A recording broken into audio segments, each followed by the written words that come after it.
ତ ଆଜି ଆମର ଗୋଟେ ଭିଡ଼ିଓ ମୁଁ ଦେଖିଲି ଏଠି ଯେ ଅଗଷ୍ଟ 30 ସୁଦ୍ଧା ଆପ୍ରୁଭାଲ୍ ମିଳିବ। ଏଇ ଯେଉଁ ଜିନିଷଟା ଏ ଭିଡ଼ିଓଟେ ଲେଖିଲେ ଆଉ JTS 18,300 20,000 ଦରମା ଏଇ ରିଗାର୍ଡ଼ିଂ ମୋର ଡିସ୍କସନ୍ ଆଜିର ହେବ। ତ ଏଇ ଯେଉଁ କଥାଟା ଭାଇ କହିଲେ ଏ କଥାଟା କାହିଁ କେଉଁଠି ବି ତାର ପ୍ରୁଫ୍ କିଛି ନାହିଁ। ଅଗଷ୍ଟ 30 ସୁଦ୍ଧା ଯେଉଁ ମିଳିବ ଏ କଥା ତ ସେ ଜମାରୁ ମାନେ କେଉଁଠୁ ମିଳିବ ସେ କଥାଟା କିଛି କହିଲେନି। ଡିଷ୍ଟ୍ରିକ୍ଟରୁ ମିଳିବ ଅଗଷ୍ଟ 30 ସୁଦ୍ଧା, ତାହାର କୌଣସି ଲିଖିତ ଜିନିଷ ନାହିଁ।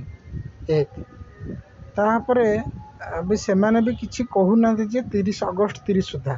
ବର୍ତ୍ତମାନ ତ ଡିସ୍କସନ୍ ଚାଲିଛି 12 ତାରିଖ ପରେ ଯାଇକି ଯାହା କଥା କ'ଣ କହୁଛନ୍ତି, ଆଉ ସେପ୍ଟେମ୍ବର 5 କଥା ବି ଉଠୁଛି।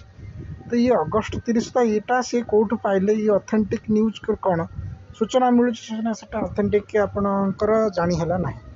ତାପରେ JTS ଯେଉଁ 18,300 ଆଉ JTS 20,000 ଦରମାଟା ହେବ, ଇଏ କଥାଟା କୌଣସି ଜାଗାରେ ଲିଖିତ ଆକାରରେ ଆସିନି। ତେଣୁକରି ଆମେ ସେ କଥାଟାକୁ କାହିଁକି ବିଶ୍ୱାସ ଯୋଗ୍ୟ ହେବ ବୋଲି ଆପଣ କାହିଁକି ଭାବୁଛନ୍ତି? ଏଭଳି ଇନଫର୍ମେସନ୍ ଦେଲେ କ'ଣ ଭଲ ହେଉଛି?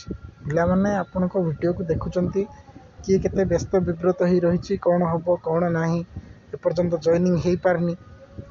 ତ ସେଇ ଭିତରେ ଆପଣ ଗୋଟେ ଏମିତି ଭିଡ଼ିଓ ପୋଷ୍ଟ କରୁଛନ୍ତି, ଏହା କ'ଣ ଠିକ୍ ହେଉଛି?